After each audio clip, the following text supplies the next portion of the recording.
Hey guys, welcome back to my channel. இன்றைக்கி நம்ம சேனலில் ஹண்டர் வித் கட்டபிளோட 4th பார்ட் தான் பார்க்க போகிறோம். நிஜமாக சொல்கிறேங்க, இந்த ட்ராமா அவ்வளோ நல்லா இருந்துச்சு. ஒவ்வொரு எபிசோடு பார்த்தீங்கன்னா டர்ன்ஸோட முடிஞ்சுது. ஏன் இப்படி பேசுகிறேன்னா, ஏன்னா நான் ஃபுல் எபிசோட் பார்த்து முடிச்சிட்டேன். கண்டிப்பாக அந்த ட்ராமா பார்த்தீங்கன்னா ஒரு மாஸ்டர் பீஸாக தான் இருக்கும். ஆனால் இது அண்டர் ரேட்டடாக இருக்கனால யாருக்குமே தெரியல. ரெக்கமெண்ட் பண்ண உங்களுக்கு தான் ரொம்பவே தேங்க்ஸ் சொல்லணும். அது போக பார்த்தீங்கன்னா நம்ம சேனல் 1K அடிக்கிறதுக்கு இன்னும் கொஞ்சம் சப்ஸ்கிரைபர்ஸ் தான் தேவைப்படுது. மறக்காமல் சப்ஸ்கிரைப் பண்ணி திருப்பி வீடியோஸ் போடுறதுக்கு எனக்கு மோட்டிவேட் பண்ணுங்கள். சரி வாங்க இப்போது இந்த எபிசோட்குள்ளே போகலாம். இந்த எபிசோட் ஸ்டார்டிங்கே பார்த்தா நம்மளுக்கு பாஸ்ட்ல இருந்த ஒரு விஷயத்தை தான் காட்டுவாங்க. ஹீரோயினா அவங்க அக்கா உட்காந்துட்டு ஒரு டைரி எழுதிட்டு இருப்பாங்க. ஆக்சுவலி ஹீரோனோட அக்கா தான் பார்த்தா உங்களுக்கு எப்படி எழுதுறது படிக்கிறது எல்லாமே பார்த்தீங்கன்னா சொல்லி கொடுத்துட்டு இருப்பாங்க. அவங்க என்ன சொல்லுவாங்கன்னா, இந்த டைரியில் உன் வாழ்க்கையில் என்னென்ன நடக்குதோ அதெல்லாம் இல்லை எழுத ஓகேவான்னு சொல்லிட்டு கிரான்ஸ் கொடுக்கும்போது அந்த பொண்ணு பார்த்தீங்கன்னா ஒரு டஸ்ட்பின் அதை சுற்றி பார்த்தீங்கன்னா ரெட் கலரில் ட்ரா பண்ண ஆரம்பிப்பாங்க. என்ன பண்ணிட்டு இருக்கேங்கும் போது இது சீம்பாங்க. இந்த கலரில் இருக்காது, அது ப்ளூ கலரில் இருக்குன்னு சொல்லும் போது இல்லை நான் இதில் தான் வரைவேன்னு சொல்லிட்டு அந்த ரெட் கலர் ஸ்கெட்சை வச்சு அந்த பொண்ணு வந்து அங்கே கிறுக்கிட்டு இருப்பாங்க. அப்படியே இப்போ ப்ரெசென்ட்டில் நம்மளுக்கு ஹீரோயினை காட்டுவாங்க. அவங்களும் மயக்கத்துலேருந்து எந்திரிக்கும் போது சுற்றி பார்த்தீங்கன்னா பிளட் மாதிரி இருக்கும், அதுலேருந்து எந்திரிப்பாங்க. அங்கே ஒரு ப்ளூ கலர் மாதிரி ஒரு விஷயம் இருக்கும். ஹீரோயின் இதுக்குள்ளே என்ன இருக்க போதும்னு சொல்லி ஓப்பன் பண்ணி பார்த்தா ஆக்சுவலாக அதில் பார்த்தீங்கன்னா ஒரு பெயிண்ட் டப்பா தான் இருக்கும். ஆக்சுவலி ஹீரோயின் மேலே இருக்கிறது பிளட் கிடையாது, அது ஒரு பெயிண்ட் தான். ஹீரோயின் வந்து அதை பார்த்துட்டு அவங்களோட கடப்பில் யூஸ் பண்ணியிருப்பாங்க இல்லையா, அது கூட கீழே விழுந்திருக்கும். அது நம்ம கிட்ட இருக்கான்னு சொல்லி செக் பண்ணி பார்த்தா அது அவங்க கிட்ட இருக்காது. அதை பார்த்தீங்கன்னா கில்லர் தான் எடுத்துகிட்டு போயிருப்பாரு, தன்னோட பொண்ணோடதுன்னு சொல்லிட்டு அது ஒரு வாஸ்குள்ளே போட்டு பொக்கிஷம் மாதிரி வச்சுட்டு இருப்பாரு. ஹீரோயின் தான் காட்டுவாங்க. அவங்களும் வீட்டுக்கு வந்துட்டு அவங்க மேலே உள்ள பெயிண்ட் எல்லாம் பார்த்தீங்கன்னா க்ளீன் பண்ணிட்டு இருக்க சமயம் அந்த குட்டி பொண்ணு கில்லர் கூட இருந்திருப்பாங்க இல்லையா, அவங்கள பற்றி தான் இவங்க யோசிச்சு பார்ப்பாங்க. அப்படியே நம்மளுக்கு போலீஸ் ஸ்டேஷனில் அந்த சின்ன பொண்ணு இப்போ பெரிய பொண்ணாக இருந்தால் எப்படி அந்த ஃபோட்டோ இருக்குன்னு சொல்லி வச்சிருப்பாங்க இல்லையா, அதை பார்த்து நம்ம ஜூனியர் பார்த்து தான் கண்டுபிடிச்சிருவாங்க. இது பார்க்கறதுக்கு நம்ம ஹீரோயின் மாதிரியே இருக்க, அந்த கண்ணு பாருங்களேன் ஹீரோயின் கண்ணு மாதிரியே இல்லைன்னு சொல்லி சொல்லும்போது பக்கத்தில் இருக்க சீனியர் ஆஃபீஸர், டே உனக்கு என்ன அறிவு இல்லாமல் போச்சா, கண்ணை மட்டும் வச்சு எப்படி கன்ஃபார்ம் பண்ணுவேன், மூக்கை பாடுறா, மூக்கு அவங்களுக்கு ஷார்ப்பாக இருக்குது, இந்த மூக்கு அப்படி கிடையாதுன்னு சொல்லிட்டு இன்டர்ஃபியர் பண்ணால் அது ஹீரோயின் இல்லைன்னு சொல்லுவாங்க. எனக்கு இந்த சீனை பார்க்கும்போது அந்த ஸ்குவிட் கேமில் ஸ்டார்டிங் எபிசோட்லேயே ஒரு போலீஸ் ஆஃபீஸர் கண்டுபிடிச்சிருவாள் எல்லா ட்விஸ்ட்டையும். ஆனால் அது பார்த்தா சீசன் 3 வரையும் கொண்டு போயிருப்பாங்க. எனக்கு அந்த மீம் தான் எனக்கு ஞாபகத்துக்கு வந்து சீனியர் ஆஃபீஸர் ஜோங்க என்ன சொல்வாருன்னா, இந்த மாதிரி தேவையில்லாத பேசுறதை விட்டுட்டு நம்ம இந்த பொண்ணு யாருன்னு கண்டுபிடிப்போம்னு சொல்லி சொல்லுவாங்க. சீனியர் ஆஃபீஸர் ஹீரோ பார்த்தா இவர் சொல்கிற உண்மையை நம்ம இந்த பழைய கேஸ் எடுத்து பார்க்க போகிறோம்னு சொல்லும்போது ஆமாவாங்க, இப்போ புது கேஸில் ஏதாச்சும் லீட் கிடச்சிருக்கான்னு சொல்லி ஹீரோ கேட்கும்போது ஜூனியர் என்ன சொல்லுவாங்கன்னா, ஃபஸ்ட்டு விட்டமுக்கும் செகண்ட் விட்டமும் இருக்க ஒரே ஒரு காமன் விஷயம் என்னன்னு பார்த்தீங்கன்னா லாண்ட்ரிக்கு மட்டும்தான் அவங்க கடைசியாக பே பண்ணியிருக்காங்க. அதுவும் பார்த்தீங்கன்னா நம்ம கில்லரோட லாண்ட்ரி ஷாப் தான் சொல்லி சொல்லும்போது பக்கத்து இருக்க சரி ஏன்டா அவரை சந்தேகப்படுற, அவர் என்ன ட்ரெஸ் க்ளீன் பண்ணி தானே கொடுக்காருங்கும் போது ஓகே டவுட் வந்துருச்சுல, அவரோட வென்யூவை போய் நம்ம செக் பண்ணி பார்த்தலாம், நீங்கள் போய் இந்த சின்ன பொண்ணை கண்டுபிடிக்கிற வேலையை பாருங்கன்ட்டு இவங்க 2 பேருக்கு பண்ண வேலையை பிடிச்சி விட்டுட்டு போவாங்க. திருப்பி நம்மளுக்கு இந்த சைடு ஹீரோயின் தான் காட்டுவாங்க. அந்த பெயிண்ட் எல்லாம் இருந்திருக்குங்க, அதெல்லாம் க்ளீன் பண்ணிட்டு இருக்க சமயம் திருப்பி ஒரு ஃப்ளாஷ்பேக்கை யோசிச்சு பார்ப்பாங்க. இவங்களும் அக்கா உட்காந்துட்டு ஏதோ எழுதிட்டு இருக்க சமயம் அந்த பொம்மையோட கை பார்த்தீங்கன்னா கிழிஞ்சு வந்துடும். இவங்க மறுபடியும் அதை தைக்கிறத பார்த்து தான் இவங்களுக்கு பண்ண அது எப்படி தைக்கணும்னே கற்றுருப்பாங்க. அந்த போ நாட்லாம் போடுறது உங்கள் அக்கா கிட்ட இருந்து தான் கற்றுருப்பாங்க. அந்த விஷயம் இவங்க பண்ணிட்டு இருக்க சமயமே பார்த்தீங்கன்னா அந்த இடத்துக்கு கில்லர் வர மாதிரி தோணும். அதனால இவங்க கொண்டு போய் அந்த டைரி பொம்மையை மறைச்சி வச்சிருவாங்க. கில்லரை வந்துட்டு அக்காவை பார்த்து இந்த மாதிரி டைம் ஆச்சுமா நீ வீட்டுக்கு கிளம்புன்னு சொல்லிடுவாங்க. அவங்களே நான் அப்புறமா வரேன்ட்டு அக்கா போனோடனே அவர் அந்த ப்ளூ கலர் டஸ்ட்பினை கொண்டு வந்து வச்சுட்டு இந்த மாதிரி இன்றைக்கி நைட் நம்ம டியூட்டிக்கு போகணும், நீ ரெடியாக ஓகேவான்னு சொல்லிட்டு அங்கேருந்து போவாங்க. இந்த பொண்ணு பயந்த மாதிரியே அவங்க அப்பாவை பார்த்துட்டு இருப்பாரு, அதாவது கில்லரை. இப்போ ஹீரோயின் ஒரு விஷயத்தை யோசிச்சு பார்ப்பாங்க. அவர் கழுத்து நிற்கும் போது கூட என்ன பண்ண உங்கள் அக்காவை என்ன பண்ண கொலை பண்ணிட்டேன்னு சொல்லி கேட்டிருப்பாங்க இல்லையா, அந்த விஷயத்தை தான் பார்த்தீங்கன்னா ஹீரோயின் யோசிச்சுட்டு இருப்பாங்க. அப்படியே நம்மளுக்கு ஹீரோவும் சீனியர் ஜூங்க தான் காட்டுவாங்க. கில்லரோட ஷாப்புக்கு விசாரிக்கிறக்காண்டி வந்திருப்பாங்க. இந்த மாதிரி அவங்க கடைசி இங்கே வந்திருக்காங்க, பேமெண்ட் பண்ணியிருக்காங்க, உங்களுக்கு அதை பற்றி ஏதாச்சும் தெரியுமான்னு சொல்லி கேட்கும்போது அவர் என்ன சொல்வார்னா, ஆமாம் இங்கே வந்திருக்காங்கன்ட்டு லெஜரை பார்த்து இன்ஃபார்ம் பண்ணுவாங்க. ஆக்சுவலி நான் ஒரு விஷயத்த சொல்ல மறந்துருப்பேன். ஆக்சுவலி ஒரு காலை பார்த்தீங்கன்னா தாங்கி நடப்பார், அதாவது மற்ற நார்மல் பீப்புள்ஸ் பார்க்கும்போது மட்டும்தான் அது காலை தாங்கி நடக்கிற மாதிரி இருக்கும். இவர் கொலை பண்ணுற சமயத்தில் பார்த்தீங்கன்னா நார்மலாக தான் நடப்பார். இந்த விஷயத்த நான் சொல்ல மறந்துருப்பேன். இப்போ அந்த விஷயத்த ஹீரோவும் நோட் பண்ணிவிட்டு இந்த மாதிரி உங்கள் லாண்ட்ரிலாம் பார்த்தீங்கன்னா சியோல் வரையே கொண்டு போகிறீங்களே அது என்ன விஷயம்னு சொல்லி கேட்கும்போது, அதாவதுன்னு அவர் கில்லர் பேச வர சமயத்திலே சீனியர் என்ன சொல்வார்னா, இல்லைப்பா அவரே நல்லா துவைப்பார், அதனால அவர் ரொம்ப ஃபேமஸான ஆள், அதனால் பெரிய பெரிய ஆளுங்களாம் கொண்டு வந்து கொடுப்பாங்கம்பாங்க.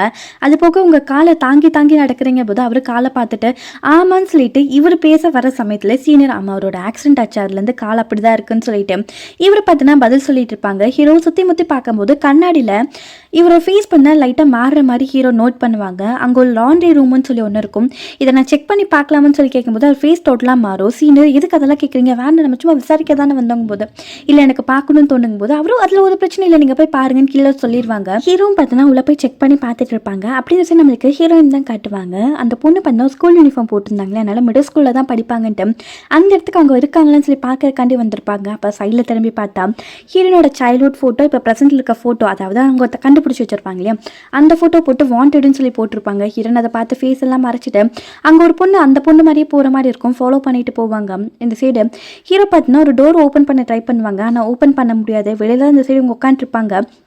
அப்போ சீனியருக்கு கால் வந்தனால அவர் பேச போயிடுவாங்க. இந்த சரி ஹீரோவும் ஒரு பேஸ்கெட்டில் பார்த்தீங்கன்னா ஒரு கருப்பு கலர் கோட்டோ அந்த ஹேட்டோ கிடைக்கிற மாதிரி இருக்கும். அதை பார்த்துட்டு இருக்க சமயம் கில்லரும் பார்த்தீங்கன்னா அந்த ரூம்குள்ளே வந்துருவாங்க. 2 பேரும் கையை முறுக்கிட்டு இருப்பாங்க, அட்டாக் பண்ணிடலான்ட்டு. அவரும் ஏதாச்சும் பிரச்சனையாப்பா, இந்த ரூம் கொஞ்சம் பழைய ரூமு, அதனால யாரையுமே அலோவ் பண்ண மாட்டோம், எனக்கு பிரச்சனை இல்லைங்கும் போது ஹீரோவும் இருந்துச்சு, இல்லைங்க இங்கே எதுவுமே கிடைக்கல, நீங்கள் கோஆப்ரேட் பண்ணதுக்கு ரொம்பவே தேங்க்ஸ்ன்னு சொல்லிட்டு அங்கேருந்து பார்த்தீங்கன்னா வெளியில் வருவார். இந்த சைடு ஹீரோனா அந்த பொண்ணை ஃபாலோ பண்ணிட்டு போயிருப்பாங்களே, அது அந்த பொண்ணு இருந்திருக்காது, வேறோட பொண்ணாக தான் இருந்திருக்கும். அதனால ஹீரோன் அந்த பொண்ணுக்கிட்ட சாரி கேட்டுட்டு வந்துருவாங்க. இந்த சரி இவங்க 2 பேர் வரும்போது சீனியரும் இந்த மாதிரி அவர்கிட்ட போய் ட்ரிங்க் வாங்கி கொடுத்து சாரி கேளுப்பா, நம்ம சும்மா விசாரிக்க வந்த இடத்துல செக் பண்ணி பார்த்துட்டோம், அது தப்பு தானே பேசும்போது, இல்லை எனக்கு இவரை ஏதோ விசாரிக்கணும் போல தோணிட்டு இருக்கு, எனக்கு இவர் மேலே சந்தேகமாக இருக்கு. ஏன்னா போன பாடிஸ் கிட்ட நம்மளுக்கு கிளீனிங் ப்ரஷோட துகள்கள் கிடச்சிது, அது போல லாக்ஸ், அது போக ஒரு சோடியம் சல்ஃபேட் லிக்யூட் கிடச்சிது. எல்லாமே பார்த்தீங்கன்னா இவர் யூஸ் பண்ணுற பொருள் மாதிரியே இருக்குது. அது எனக்கு டவுட்டாக இருக்கும். ஏன்பா அவர் கிளீனிங் பர்சன், அதெல்லாம் அவர் யூஸ் பண்ணி தானே ஆகணுங்கும் போது சரி அதை விடுங்க, இந்த ஃபுட்டேஜை பாருங்கன்ட்டு இந்த பஸ்ல இருந்து எடுத்துருப்பா இல்லையா, இவரும் சேமாக இருக்கிற மாதிரி எனக்கு தோணுதுங்கும் போது, என் இந்த பையனை பாரு நல்லா நடக்கிறாரு, ஆனால் அவருக்கு கால் தாங்கி நடக்கிறார், இதுலேயும் உனக்கு தெரிய வேண்டாமா, இது அவரு கிடையாதுப்பான்னு சொல்லி இவங்க பேசிட்டு இருக்க சமயமே ஹீரோயின் பண்ண அந்த இடத்துக்கு வந்துட்டு இருப்பாங்க. இவங்களும் பார்த்துட்டு நீங்கள் இங்கே ஷிஃப்ட் ஆகி வாங்கிட்டீங்களா, அதுக்கப்புறம் உங்கள் கண்ணத்தில் என்ன ஏதோ சிவப்பு கலராக இருக்குன்னு சொல்லிட்டு அந்த பெயிண்ட் நல்லா போயிருக்காது போல. அதை பார்த்து கேட்கும்போது ஹீரோயின் அதெல்லாம் ஒன்றும் இல்லைன்னு சொல்லி மறைக்க ட்ரை பண்ணுவாங்க. அவங்களும் இந்த மாதிரி நாங்கள் ரிப்போர்ட்ஸ் கேட்டிருந்தோமே, அது எப்போ ரெடி ஆகும் போது எல்லாம் ரெடியாக இருக்குது, இன்னைக்கு நைட்டுக்குள்ளே உங்களுக்கு அமுச்சு வைக்கிறேன்னு சொல்லிட்டு அவங்க கேஸை பற்றி பேசிட்டு அங்கேருந்து போகிற சமயம் கில்லரும் பார்த்தீங்கன்னா ஹீரோயினை பார்த்துட்டு இருப்பாரு. நைட்டு ஹீரோயின் அவங்க லேபில் உட்காந்துட்டு அந்த ரிப்போர்ட் ஹீரோ கேட்டிருந்தாங்க, அது வந்திருக்கும். அதில் பார்த்தீங்கன்னா ஒரு ட்ரக்ஸ் கலந்துருக்கிற மாதிரி ஒரு ரிப்போர்ட் இருக்கும். ஹீரோயின் ரொம்ப யோசிச்சுட்டு அதை பார்த்தீங்கன்னா எரேஸ் பண்ணிவிட்டு எந்த ட்ரக்குமே கிடைக்கலன்னு சொல்லிட்டு ரிப்போர்ட் ரெடி பண்ணி ஹீரோக்கு பார்த்தீங்கன்னா அமுச்சுட்ருவாங்க. இந்த விஷயத்தை டோட்டலாகவே ஹீரோயின் மறைச்சிருவாங்க. அப்போ தான் பார்த்தீங்கன்னா கில்லர் கிட்டேருந்து ஹீரோயினுக்கு கால் வரும். இவங்களும் என்ன விஷயம்னு சொல்லி கேட்கும்போது, ஏமா உனக்கு அப்பாவை கொல்லணும்னு அவ்வளோ ஆசையான்னு சொல்லி கேட்கும்போது, நீங்கள் எப்படி என்கிட்ட நார்மலாக பேசுகிறீங்க, ஒரு பொண்ணை பார்த்தீங்கன்னா எலக்ட்ரிக் ஷாக் கொடுத்து மயக்கம் அடிச்சு வச்சவர் தானேன்னு சொல்லி கேட்கும்போது, என்ன பண்ணட்டும், ரொம்ப வருஷம் கழிச்சு பொண்ணை பார்க்கணும்னு ஆசையாக வந்தால் நீ என்னை கொலை பண்ண ட்ரை பண்ண, நான் என்ன பண்ணுறதுன்னு சொல்லி கேட்பாங்க. ஹீரோயின் நீங்கள் பண்ண வேலைனால தான், நீங்கள் எதுக்கு அந்த ஃபோட்டோவை ரிலீஸ் பண்ணீங்க, அந்த விஷயத்தை பார்த்தீங்கும் போது நான் வேணும்ட்டு பண்ணலாமா, அது ஏதோ தெரியாமல் நடந்து போச்சுங்கும் போது இப்போ என்ன வேணாலும் நடந்துட்டு இருக்கட்டும், ஆனால் நம்ம ஒரு விஷயத்தை பண்ணி ஆகணும்னு சொல்லிட்டு ஹீரோயின் இந்த சைட் பேசுவாங்க. அப்படியே நம்மளுக்கு போலீஸ் ஸ்டேஷனில் தான் காட்டுவாங்க. அந்த இடத்துல பார்த்தீங்கன்னா ஹீரோயின் ஒரு ட்ரக் கேஸுக்கு ஹெல்ப் பண்ணுறேன்னு சொல்லியிருப்பாங்களே, நோ ட்ரக்ஸ்ன்னு சொல்லி கொடுத்துருப்பாங்க இல்லையா, அந்த கேஸை பற்றி பார்த்துட்டு இருக்கும்போது இவங்களோட சீஃப் பண்ண அந்த இடத்துக்கு வந்துருவார். கேஸ் எந்த நிலமையில் இருக்குது, ஏதாச்சும் விசாரிச்சிங்களான்னு சொல்லி பேசிகிட்டு இருக்க சமயம் ஹீரோவும் அந்த 1999 நடந்த கேஸை நம்ம விசாரிக்கணும், அப்போ தான் நம்மளுக்கு ஏதாச்சும் லீட் கிடைக்கும்போது நீ ஏன்டா பழைய கேஸை பிடிச்சி தொங்கிட்டே இருக்க, இந்த மாதிரி நம்ம இந்த கேஸை ஃபாலோ பண்ணலாம், அது முடிஞ்சு போன கேஸ், அது நமக்கு தேவையே கிடையாதுன்னு சொல்லும்போது ஹீரோ மேற்கொண்டு பேச வருவார். அவரும் ஓகே உனக்கு அந்த கேஸை இன்வெஸ்டிகேட் பண்ணணுமா, நீ பண்ணிக்கொண்டுருவாங்க. ஹீரோ நிஜமாகும் போது ஆமாம், ஆனால் ஒரு கண்டிஷன், உனக்கு யாருமே ஹெல்ப் பண்ண மாட்டோம், தனியாக சால்வ் பண்ணிக்கொண்டுருவார். ஹீரோனால எதுவுமே பேச முடியாது, அமைதியாக இருந்துருவாங்க. இந்த கேஸை ஃபாலோ பண்ணுங்கள், இந்த கேஸில் ஏதாச்சும் லீட் எனக்கு இன்ஃபார்ம் பண்ணுங்கன்னு சொல்லிட்டு அந்த இடத்துல இருந்து சீனியர் போயிடுவாங்க. ஹீரோக்கு என்ன பண்ணுறதுனே தெரியாது. அப்போ டேரக்டர் ஜூங் என்ன சொல்வார்னா, இந்த மாதிரி நம்ம பழைய கேஸை விசாரிக்க வேண்டாம் சார், அது ஒரு ஓரத்தில் இருக்கட்டும், இப்போ நம்ம ப்ரெசென்ட் கேஸை ஒரு டைமில் ஒரு கேஸை மட்டும் நம்ம சால்வ் பண்ணலான்னு சொல்லிட்டு இவரும் பார்த்தீங்கன்னா அட்வைஸ் பண்ணுவாங்க. அப்படியே இந்த சைடு ஹீரோயின் பார்த்தீங்கன்னா ஒரு இடத்துக்கு கிளம்பிட்டு இருக்காங்க. அப்போ தான் நம்மளுக்கு அவங்க என்ன பேசிக்கிட்டாங்கன்னு காட்டுவாங்க. ஆக்சுவலி ஹீரோயின் என்ன சொல்லுவாங்கன்னா, இந்த மாதிரி நீங்கள் பண்ண பிரச்சனைனால இப்போ என்ன தேடிட்டு இருக்காங்க, இப்போ என்ன தேடினாங்கன்னா கடைசியில் உங்களுக்கு பிடிக்கிறதுக்கு நிறைய வாய்ப்புகள் இருக்குது, அதனால நம்ம பார்த்தீங்கன்னா ஒரு பர்சனை பார்த்தீங்கன்னா இவர் தான் கில்லருன்னு சொல்லி நம்ம ஃப்ரேம் பண்ணோம். இன்னும் உங்ககிட்ட டாக்டர் ஓவோட பாடி உங்ககிட்ட தானே இருக்குது, அந்த பாடியில் பார்த்தா அந்த பர்சனோட டிஎன்ஏ சாம்பிள்ஸ் ஏதாச்சும் கொண்டு வந்து வச்சுட்டு அவன் தான் கில்லருன்னு சொல்லி நம்ம வச்சிடலாம், அப்போ தான் நீங்களும் சேஃபாக இருக்க முடியும், நானும் சேஃபாக இருக்க முடியும்னு சொல்லும்போது அவரும் இதுவும் நல்ல ஐடியா தான் இருக்குது, என் பொண்ணு ஃபாரன்சிக் டாக்டராக இருக்கனால எனக்கு எவ்வளோ ஹெல்ப்பாக இருக்குது, நான் போலீஸ் தேடிட்டு இருக்க ஒரு ஆளையே பார்த்தீங்கன்னா ஃப்ரேம் பண்ணுறேன், நீ இந்த இடத்துக்கு வந்துடுன்னு சொல்லிட்டு ஹீரோன் கிட்ட சொல்லுவாங்க. எனக்காண்டி ஒரு காரும் பார்த்தீங்கன்னா அரேஞ்ச் பண்ணி கொடுத்துருப்பாங்க. ஹீரோன் அந்த காரில் ஏறதுக்கு முன்னாடி கீழே கொஞ்சம் பார்த்தா ட்ராக்கிங் டிவைஸ் இருக்கும், அதை தூக்கி போட்டு தான் ஒரு அட்ரஸ்க்கு இவங்க போயிட்டு இருப்பாங்க. அப்படியே நம்மளுக்கு போலீஸ் ஸ்டேஷனில் தான் காட்டுவாங்க. எல்லாரும் தூங்கிட்டு இருக்க சமயம் ஹீரோ அந்த கேஸில் தான் ஃபுல் ஃபோக்கஸ்டாக இருப்பாங்க. ஹீரோ நம்ம ரிப்போர்ட்டை பார்ப்பாங்க, எந்த ட்ரக்ஸுமே கிடைக்கலன்னு வந்திருக்கும். அது போக இவங்க ஒரு ட்ரக் கேஸுக்கு ரிப்போர்ட் கொடுத்துருப்பாங்கல்ல, ஃபேமஸான ஃபஸ்ட்டு ஒரு கொலைக்காரன் இருந்தான் இல்லையா, அந்த ஏதோ ரிப்போர்ட் எடுத்து பார்த்துட்டு சரி இல்லை ஒன்றுமே கிடைக்கலன்னு சொல்லி ஹீரோ விட்டுருவாங்க. அப்படின்ட்டு சரி ஹீரோயின் பார்த்தா அந்த அட்ரஸ்க்கு வந்திருப்பாங்க. அவங்ககிட்ட இருந்து சாம்பிள்ஸ்லாம் பார்த்தா எடுத்துகிட்டு இருக்க சமயம் இவன் கில்லர் கிட்ட இருந்து பார்த்தீங்கன்னா இவங்களுக்கு டெக்ஸ்ட் வரும். இந்த மாதிரி அப்பா சில எவிடன்ஸ்லாம் அங்கே விட்டுட்டு வந்துட்டேன், அதை நீ பேக் பண்ணிட்டு வந்துட்டு சரியாம்பாங்க. இவருக்கு வேறு வேலை இல்லைன்ட்டு இவங்களும் அந்த ரூம்குள்ளே வந்து பார்த்தா ஒருத்தனை பார்த்தீங்கன்னா கொலை பண்ணி போட்டு வச்சிருப்பாங்க. அப்படியே வெளியில் பார்த்தா அந்த கில்லர் அந்த பொண்ணுக்கிட்ட இதுதான் டைம் நீ போய் செட் பண்ணிருப்பாங்க. ஹீரோயினும் அங்கே உள்ள டூல்ஸ்லாம் எடுத்துட்டு அங்கேருந்து ஏதாச்சும் கேமரா வச்சிருக்கான்னு சொல்லி செக் பண்ணிட்டு இருக்க சமயம் அவன் பார்த்தீங்கன்னா இறந்துருக்க மாட்டாங்க. திருப்பி எந்திரிச்சு ஹீரோயின் கூட பார்த்தீங்கன்னா ஃபைட் பண்ணிட்டு இருப்பாங்க. அப்படியே வெளியில் இந்த பொண்ணு பார்த்தீங்கன்னா ஒரு மினி கேமரா பார்த்தீங்கன்னா செட் பண்ணிட்டு இருப்பாங்க. இது எதுக்கு பண்ணுறாங்க நம்மளுக்கு தெரியாது. உங்களுக்குள்ளே பார்த்தா ஹீரோன் அந்த பர்சன் கூட ஃபைட் பண்ணி ஒரு கட்டில் அடிச்சே பார்த்தீங்கன்னா அந்த இடத்துல அவங்கள சாவடிச்சிருவாங்க. அந்த பர்சன் வேறு யாரும் இல்லை, இவன் தான் கொலைகாரன்னு சொல்லிட்டு ஒருத்தனை அரெஸ்ட் பண்ணி போலீஸ் ஸ்டேஷன் வச்சிருப்பாங்க. அந்த பர்சனாக தான் இருக்கும்.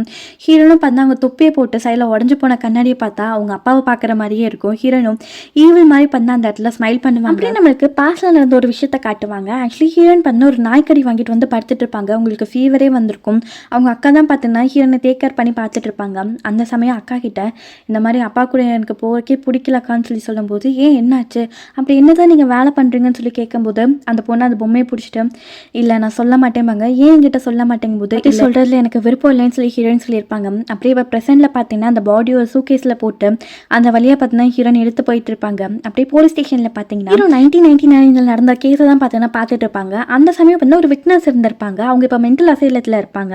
அவங்க அந்த கொலையை பார்த்தனால அந்த மாதிரி ஆயிருப்பாங்க. அந்த பர்சன் என்ன சொல்லுவாங்கன்னா ஒரு ஆள் வந்து கொலை பண்ணா அந்த ஆள் கூட பார்த்தா ஒரு பொண்ணு இருந்தா அவள் பார்க்கறதுக்கு அப்படியே டெவில்ஸ் சைல்டு மாதிரியே இருந்தாங்க. முடியெல்லாம் பார்த்தா நீட்டிக்கிட்டு இருந்ததுன்னு சொல்லி அந்த லேடி சொல்கிற விஷயமும் இப்போ இவங்க கிட்ட ஒரு ஃபோட்டோ இருக்குல்ல அதுவும் பார்த்தா சிமிலராக இருக்கேன்னு சொல்லிட்டு ஹீரோ பார்த்துட்டு இருக்க சமயம் அந்த இடத்துக்கு சீனியர் வருவாங்க. இந்த மாதிரி நான் கேஸை பற்றி பார்த்துட்டு இருக்கேன்னு சொல்லி ஹீரோ சொல்லும்போது இல்லைப்பா எனக்கு பிரச்சனை இல்லை, நாங்கள் சும்மா பேண்ட் மாற்றறக்காண்டி தான் வந்தேன். அது போக உனக்கு ஒரு விஷயம் தெரியுமா, நம்ம சீனியர் டபுள் ஷிஃப்ட் பார்த்துட்டு இருக்காரு. அவருக்கு பார்த்தா அவங்க ஒய்ஃபுக்கு உடம்பு முடியாமலையும் குழந்தைங்களையும் பார்த்துட்டு நைட் ஆனால் இங்கேயும் பகலான ஹாஸ்பிட்டல்லையும் சொல்லிட்டு அவர் சுற்றிட்டே இருக்காரு. நீ கேஸ் விசாரிக்கிறது தப்பு இல்லைன்னு சொல்லிட்டேன். நாங்களும் எங்களுக்கு தெரிஞ்ச மாதிரி நாங்கள் கேஸை விசாரிச்சிருக்கோம், ஆனால் எங்களோட நிலைமை என்ன நீ புரிஞ்சுக்க மாட்டேங்கிறேன், அது மட்டும்தான்ப்பா வருத்தம்னு சொல்லி சொல்லும்போது ஹீரோவும் சாரி நான் தப்பு பண்ணுறேன்னு சொல்லி கேட்கும்போது அவரும் ஐயோ நான் தெரியாமல் பேசிட்டேன்ப்பா என்னை மன்னிச்சிருன்னு சொல்லிட்டு அங்கேருந்து போகிற சமயம் ஹீரோவும் பண்ணி அவங்கள ஸ்டாப் பண்ணுவாங்க. இந்த சைடு நம்மளுக்கு ஹீரோயினை காட்டுவாங்க. அவங்க பார்த்தீங்கன்னா அந்த பாடி ஒரு ஹோட்டல் ரூமுக்கு கொண்டு வந்துட்டு பேப்பர்லாம் விரிச்சு கட் பண்ண போகிறாங்க போல, அந்த மாதிரி தான் அந்த இடத்துல போட்டு வச்சிருப்பாங்க. இந்த சரி ஹீரோ எங்கே வந்திருப்பான்னா சீனியர் அண்ட் ஜூனியரை பார்த்தீங்கன்னா ஒரு இடத்துல போட்டு வச்சிருப்பாங்க கண்காணிக்கிறக்காண்டி. அவங்கள மீட் பண்ணி பேசுறதுக்காண்டி தான் வந்திருப்பாங்க. இந்த மாதிரி என்னை மன்னிச்சிருங்கன்னு சொல்லி சீனியரை பார்த்து சொல்லும்போது இந்த மாதிரி நீ எதுக்குப்பா சாரி கேட்குறேன், என் ஒய்ஃபுக்கு உடம்பு சரியில்லைன்னா நான் தானே அவளை டேக் கேர் பண்ணி பார்த்துக்கிறோம். அது போக உன்னை பார்க்கறக்கு சின்ன வயசில் என்ன பார்த்த மாதிரி இருக்குது, நானும் இப்படி தான் துடிப்பாக இருப்பேன், நீ விசாரிக்கிறது நான் தப்புன்னே சொல்ல மாட்டேன், என்னால் முடிஞ்ச சப்போர்ட் எல்லாமே உனக்கு பண்ணுறேன், நீ விசாரிச்சிருக்கல அந்த கேஸ் அது என் ஃப்ரெண்டு தான் ஹேண்டில் பண்ணான், அந்த டீட்டெயில்ஸ்லாம் கூட உனக்கு நான் கொடுக்க சொல்கிறேன், ஆனால் நீ இப்படி பண்ணிட்டு இருக்க வேலைக்கே பண்ண ஒரு பிரச்சனையாக வந்து நிற்கலாம், நம்ம சீஃப் ஏன் திரும்ப ஒன்று ஸ்டாப் பண்ணிகிட்டே இருக்காரு அப்படி இந்த மாதிரி ரிஸ்க்கான கேஸ் பண்ணும்போது அவர் பார்ட்னர் இறந்துட்டார், அதனால மட்டும்தாங்கும் போது எனக்கு இந்த மாதிரி என் லைஃப்பை பற்றி என் ப்ரொமோஷனை பற்றி எந்த பிரச்சனையுமே கிடையாது, எனக்கு அடுத்த கூட விழுக்கக்கூடாது, அதுக்கு மட்டும் இந்த கில்லரை கண்டுபிடிக்கணும், அதுதான் என் மனசில் இருக்கிறது, அதுக்கு நீங்கள் ஹெல்ப் பண்ணால் மட்டும் போதும், நடக்கிற எல்லா விஷயத்துக்கும் ஃபுல் ரெஸ்பான்சிபிலிட்டி நான் எடுத்துக்கிறேன், இதனால நம்ம டீம் மெம்பர்ஸ் யாருக்குமே எந்த பிரச்சனையுமே வராதுன்னு சொல்லிட்டு அவர் வாக்கு கொடுக்கும்போது என்னால் முடிஞ்ச ஹெல்ப் நான் உனக்கு பண்ணுறேன்ப்பா, இப்போ என் ஒய்ஃபோட எனக்கு டேட் இருக்குது நான் ஹாஸ்பிட்டல் போகிறேன்னு சொல்லிட்டு அவர் வந்து அங்கேருந்து வந்துருவாங்க அப்படின்னு சொல்லி நம்மளுக்கு ஹீரோயின் தான் காட்டுவாங்க. கீழே கிட்ட இருந்து கால் வந்திருக்கும், என்னம்மா எல்லா வேலையும் முடிச்சிட்டியா, பாடி வந்து வாங்கிக்கலாமாங்க போது நான் எல்லாமே முடிச்சிட்டேன், நீங்கள் பார்த்தா டாக்டர் ஓவோட பாடியை நான் சொல்கிற இடத்துக்கு கொண்டு வாங்கன்னு சொல்லிட்டு இந்த சைடு இவங்க பேசிகிட்டு இருப்பாங்க. அப்படியே போலீஸ் ஸ்டேஷனில் இவங்க இன்வெஸ்டிகேட் பண்ணிட்டு இருக்காங்க பழைய கேஸ்ன்னு சொல்லிட்டு சீஃபுக்கு தெரிஞ்சிடும், அவர் வந்து மிரட்டிட்டு இருப்பாங்க, உனக்கு எந்த தேவையில்லாத வேலைங்கன்னு சொல்லி கேட்டுட்டு இருக்கும்போது ஹீரோ பண்ணா இல்லை சார் எது நடந்தாலும் நான் விசாரிக்க போகிறேன்னு சொல்லிட்டு அவர்கிட்ட சண்டை போட்டுட்டு இருப்பாங்க. அப்போ சீனியர் ஜாங் என்ன சொல்வார்னா இந்த மாதிரி என் ஃப்ரெண்டோட நம்பர் உனக்கு கொடுக்குறேன், நீ அந்த கேஸை பற்றி எல்லா டீட்டெயில்ஸும் நீ வாங்கிக்கோங்க போது நான் இங்கே வேண்டான்னு சொல்லிட்டு இருக்கேன், நீ என்ன அவனுக்கு சப்போர்ட் பண்ணிட்டு இருக்கேன்னு அவர் சத்தம் போடும்போது இவர் திருப்பி சீஃபை பார்த்து சத்தம் போட்டுருவார், அவன் தான் பண்ணுறேன்னு சொல்கிறாரு விட்டு தான் பாருங்களேன்னு சொல்லிட்டு இவரை மிரட்டிட்டு ஹீரோ பண்ண அங்கேருந்து பண்ண அனுப்பிச்சு வைப்பாங்க. அங்கே உள்ள எல்லாத்துக்குமே ஷாக்காக தான் இருக்கும். ஹீரோ வெளியில் வர சமயம் ஹீரோயின் சீனியர் கிட்டேருந்து கால் வரும். இவங்களும் என்ன விஷயம் சொல்லி கேட்கும்போது இல்லை இந்த மாதிரி ஹீரோயினுக்கு பண்ண கால் ட்ரை பண்ணேன், அவர் ரிசல்ட் வந்தோடனே உடனே கால் பண்ண சொன்னேன், ஆனால் கால் எடுக்கல, அதான் உங்களுக்கு கால் பண்ணி இன்ஃபார்ம் பண்ணுறேன், இந்த மாதிரி தேர்ட் விக்டிம் பாடியிலேருந்து எங்களுக்கு அந்த ட்ரக்ஸ் கிடச்சிருக்குன்னு சொல்லி சொல்லுவாங்க. என்ன அந்த ட்ரக் கிடச்சிருக்கான்னு சொல்லி ஹீரோ கேட்கும்போது ஆமாம் ஃபஸ்ட்டு அண்ட் செகண்ட் விக்டிமில் கிடச்ச ட்ரக்ஸ் தான் இந்த பாடியிலையும் கிடச்சிருக்கு, ஏன் நீங்கள் அந்த ரிசல்ட்டை பார்க்கலன்னு சொல்லி கேட்கும்போது ஹீரோக்கு தான் அந்த ரிசல்ட்டே வந்திருக்காது, ஆனாலும் இல்லை நான் எங்கேயாச்சும் மிஸ் பண்ண மறந்துருப்பேன் என்னை மன்னிச்சிருங்க, எனக்கு இப்போ மீட்டிங் இருக்குது நான் கால் கட் பண்ணுறேன்னு சொல்லிட்டு ஹீரோ பண்ண யோசிப்பாங்க ஏன் ஹீரோயின் நம்ம கிட்ட இந்த விஷயத்த மறைச்சாங்கன்னு சொல்லிட்டு. அப்படியே இந்த சைடு நம்மளுக்கு ஹீரோ பார்த்தீங்கன்னா இவங்க அசிஸ்டண்ட்டை மீட் பண்ணுறக்காண்டி வந்திருப்பாங்க. அந்த இடத்துக்கு வந்து ரிப்போர்ட்ஸ் எல்லாத்தையும் வாங்கிட்டு இந்த மாதிரி ஹீரோயின் சென்ட் பண்ண மெயிலெலாம் பார்த்தீங்கன்னா அழிஞ்சிருச்சு, திருப்பி அந்த ரிசல்ட்கான மெயிலை நான் வாங்கிக்கலாமான்னு சொல்லிட்டு அவங்ககிட்ட கேட்பாங்க. அவங்களும் சென்ட் பண்ணுறேன்னு சொல்லிடுவாங்க. அந்த ரிசல்ட்டை பார்க்கும்போது அதில் ட்ரக்ஸ் இருக்குன்னு இருந்திருக்கும், ஆனால் ஹீரோயின் சென்ட் பண்ணதை ட்ரக்ஸ் இல்லைன்னு இருந்திருக்கும். ஹீரோ அதை பார்த்து ஷாக் ஆகிட்டு இருப்பாரு. அப்படியே வில்லன் பார்த்தீங்கன்னா ஹீரோயின் சொன்ன இடத்துக்கு வந்திருப்பாங்க. ஆனால் அந்த இடத்துல பார்த்தீங்கன்னா அந்த ஷட்டர் யாரோ க்ளோஸ் பண்ணுற மாதிரி இருக்கும். இவரும் கார்கிட்ட வந்துட்டு பார்ப்பாரு, எங்கே ஹீரோயினை காணோன்ட்டு. அந்த டிக்கி ஓப்பன் பண்ணி பார்த்துட்டு இருக்க சமயம் ஹீரோயின் பின்னாடி வந்து சமயம் அடிச்சிருவாங்க. காரில் அந்த குட்டி பொண்ணு இருக்காங்கன்னு சொல்லி பார்க்கும்போது அந்த பொண்ணு மறைஞ்சிட்டு இருப்பாங்க போல. ஹீரோயின் போனோடனே அந்த கார் கீழே இருந்து எந்திரிச்சு பார்ப்பாங்க. அப்படியே ஹீரோவும் பண்ண அந்த ரிப்போர்ட்ஸ்லாம் வாங்கிட்டு வருவாங்க. ஹீரோயின் பார்த்தீங்கன்னா அந்த ரிப்போர்ட் அமுச்சு வைக்கிறேன்னு சொன்னதாகட்டும், அந்த ஃபர்ஸ்ட் கில்லரை பார்த்து பயந்ததாகட்டும், அந்த சின்ன வயசு ஃபோட்டோ பார்த்து இவங்க ஷாக் ஆயிருப்பாங்க இல்லையா, அந்த விஷயம்லாம் யோசிச்சு பார்த்துட்டு ஏன் ஹீரோயின் இதெல்லாம் நம்ம கிட்ட இருந்து மறைச்சாங்கன்னு சொல்லி தான் வந்துட்டு இருப்பாங்க. அப்படியே இந்த சைடு ஹீரோயின் அண்ட் கில்லர் தான் காட்டுவாங்க. கில்லரோட பிளட் எல்லாம் எடுத்துட்டு இருப்பாங்க. இப்போ கில்லரும் இதெல்லாம் வச்சு நான் கொலைகாரன்னு சொல்லி ப்ரூவ் பண்ண போறியா, நான் இறந்து போனதாக தான் எல்லா பக்கமும் பார்த்தீங்கன்னா ஸ்டேட்மெண்ட்டாக இருக்குது, இறந்து போனவன் எப்படி கொலை பண்ணுவான் தான் கேஸ் முடியும், இதை வச்சு நீ எனக்கு கொலைகாரன்லாம் ப்ரூவ் பண்ண முடியாதுங்க போது நீ அப்போ இறந்து போயிருக்கலாம், ஆனால் இப்போ நீ உயிரோட தான் இருக்க, இந்த விஷயமே எனக்கு போதும், ஒன்று நான் ஜெயிலுக்கு அமிச்சிட்டு நிம்மதியாக தூங்குவேன்னு சொல்லிட்டேன். அந்த இடத்துல பார்த்தீங்கன்னா அவனை போட்டு கொலை பண்ண ட்ரை பண்ணுவாங்க. அந்த சமயம் பார்த்தீங்கன்னா கார் சவுண்டு வர மாதிரி இருக்கும். ஹீரோனும் கார் கீ எங்கன்னு சொல்லிட்டு அந்த கார் ஓப்பன் பண்ண ட்ரை பண்ணிட்டு இருக்க சமயம் அந்த குட்டி பொண்ணு பார்த்தீங்கன்னா கில்லரை பார்த்தீங்கன்னா கயிறெல்லாம் அவுத்த விட்டுருவாங்க. இவங்களும் கார் ஓப்பன் பண்ணிட்டு இருக்க சமயத்தில் பார்த்தா அந்த பொண்ணு காருக்குள்ளே ஜம்மமாக வந்து உட்காருவாங்க. இவங்களும் என்னடா இதுன்னு சொல்லி திரும்பி பார்த்தா அந்த இடத்துல கில்லரை வந்து நிற்பாங்க. ஹீரோயின் போட்டு செமையாக அடிச்சுட்டு நீ என்னையே கொலை பண்ண ட்ரை பண்ணிட்டலேன்ட்டு கழுத்தை பிடிச்சி நடிப்பாங்க. நான் உன்னை கொலை பண்ண மாட்டேமா, ஏன்னா எனக்கு ஒன்று ரொம்ப பிடிக்கும், ஆனால் உனக்கு பனிஷ்மெண்ட் இருக்குன்னு சொல்லிட்டு ஹீரோயின் கழுத்தை பிடிச்சி தூக்கிட்டு இருக்க சமயம் அந்த இடத்துல செக்யூரிட்டி வந்துருவாங்க. அதனால ஹீரோயின் வந்து அவரை தள்ளி விட்டுட்டு அங்கேருந்து ஓடி வந்துருவாங்க. ஹீரோயின் பார்த்தீங்கன்னா இப்படியே வீட்டுக்கு வந்திருப்பாங்க. வீட்டுக்கு வந்து பார்த்தா அந்த ப்ளூ கலர் குப்பை தொட்டி அந்த இடத்துல இருக்கிற மாதிரி இருக்கும். கரண்ட்லாம் போயிருக்கும். ஹீரோனுக்கு பார்த்தா அவங்க அப்பா வாய்ஸ் சுற்றி சுற்றி கேட்குற மாதிரி இருக்கும். நீ என்ன பண்ண, உன் அக்காவை என்ன பண்ண, அவளை கொலை பண்ணிட்டியான்னு சொல்லிட்டு கேட்குற மாதிரி இருக்கும். திடீர்னு பார்த்தா பின்னாடி இருந்து அந்த கில்லரே வந்து ஹீரோனை தள்ளி விட்டு கழுத்தில் நெரிச்சிட்டு நீங்கள் இந்த இடத்துல செத்துப்போன்னு சொல்லி கழுத்தில் நெரிக்கிற மாதிரி இருக்கும். ஆனால் அப்படியே நம்ம கண்ணாடி ரிஃப்ளெக்ஷனில் பார்த்தா ஹீரோனை போட்டு அமுக்கிற மாதிரியே நம்மளுக்கு காட்டுவாங்க. ஹீரோனும் ஒரு ஷார்ப்பான பொருளை வச்சு அந்த கழுத்தில் குத்திட்டு போகிற மாதிரி பார்த்தோன்னா வெளியில் வந்துடுவாங்க. ஆனாலும் அவங்க அப்பாவோட வாய்ஸ் கேட்டுகிட்டே இருக்கும். இந்த மாதிரி எங்கே போகிறீங்க, வா இங்கே வான்னு சொல்லிட்டு இவங்களும் அங்கேருந்து பார்த்தீங்கன்னா ஓடி வந்துட்டு இருப்பாங்க. அந்த சமயம் ஹீரோவும் பார்த்தீங்கன்னா ஹீரோனை பார்க்கறக்காண்டி வந்துட்டு இருப்பாங்க. ஹீரோயின் பார்த்தீங்கன்னா ஹீரோ பார்த்தோன்னே அதே இடத்துல மயக்கம் போட்ட மாதிரி விழுகிற மாதிரி உட்காந்துருவாங்க. ஹீரோ வந்துட்டு என்ன ஆச்சுன்னு சொல்லி கேட்டுட்டு இருப்பாங்க. அப்படியே பார்த்தா வீட்டில் தான் காட்டுவாங்க. ஹீரோ போய் ஹீரோயினுக்காண்டி டேப்லெட்ஸ்லாம் வாங்கிட்டு வந்துட்டு அந்த இடத்துல ஹீரோயின் சில விஷயத்தெல்லாம் மார்க் பண்ணி வச்சுருப்பாங்க. அதை பார்த்துட்டு இருப்பாங்க. அப்போ ஹீரோயின் வந்தோடனே அவங்க காலெல்லாம் அடிபட்டிருக்கும். அதுக்கெல்லாம் பேண்டேஜ் போட்டுட்டு இந்த மெடிசன்ஸை 3 நாள் மறக்காமல் சாப்பிடுங்க, இந்த விஷயத்தெல்லாம் நான் க்ளீன் பண்ணிட்டு போகிறேன்னு சொல்லும்போது ஹீரோயின் படுத்துட்டு இருப்பாங்க. அப்போ இதெல்லாம் விட்டுருங்க, நீங்கள் அமைதியாக இங்கே வந்து உட்காருங்கன்னு சொல்லுவாங்க. ஹீரோக்கும் என்ன சொல்கிறதுன்னு தெரியாது. அமைதியாக வந்து உட்காந்துட்டு இந்த மாதிரி நீங்கள் ஏன் ஃபாரன்சிக் டாக்டர் ஆகணும்னு நினச்சிங்கன்னு சொல்லி கேட்கும்போது ஹீரோயினும் இந்த மாதிரி எல்லா உண்மைகளும் வெளிக்கொண்டு வரணும்னு நினச்சேன். விக்டிம் சைட்லேருந்து அவங்களுக்கு என்ன ஹெல்ப் பண்ண முடியும் கல்பிரேட்டை பிடிக்கிறதுக்கு, அதுக்காண்டி தான் இந்த வேலைக்கு வந்தேன் உண்மைகளை வெளிக்கொண்டு வரக்குன்னு சொல்லும்போது ஹீரோவும் இந்த மாதிரி நான் ஏன் திரும்ப அந்த வேலைக்கு வந்தேன், நான் சின்ன வயசாக இருக்கும்போது என்னை யாருமே கண்டுக்க மாட்டாங்க, அப்படி தான் ஒரு கடையில் இருக்க சமயம் என்னை கொலைக்காரன்னு சொல்லி திருடன்னு சொல்லிட்டு அரெஸ்ட் பண்ணிட்டு பண்ண போயிட்டாங்க. அங்கே போய் நான் கெஞ்சின கதர்னு யாருமே என்னை கண்டுக்கல. ஜெயிலுக்கு கூட்டிகிட்டு போகிற சமயம் அங்கே ஒரு சீஃப் வந்தார். இந்த மாதிரி என்னை பார்த்தாரு, இந்த மாதிரி இவன் கொலைக்காரன் கிடையாது, இவனை ரிலீஸ் பண்ணி அனுப்பிச்சிருங்கன்னு சொல்லி சொன்னார். அப்போ அவர்கிட்ட கேட்டேன் எப்படி நான் கொலைக்காரன் இல்லைன்னு தெரிஞ்சதுன்னு சொல்லி கேட்கும்போது இந்த மாதிரி உன் கண்ணு சொல்லிச்சு, உன் கண்ணு என்கிட்ட உண்மையை சொல்லிச்சு, நீ எந்த தப்பு பண்ணலேன்ட்டு நல்லவன் எனக்கு தெரிஞ்சதுன்னு சொல்லி அந்த போலீஸ் ஆஃபீஸர் சொன்னார். அப்போ நான் டிசைட் பண்ணேன் நான் போலீஸ் ஆகி தப்பான மட்டும்தான் அரெஸ்ட் பண்ணணும், நல்லவங்க எந்த விதத்துலையுமே பாதிக்கக்கூடாதுன்னு நினைக்கிறேன்.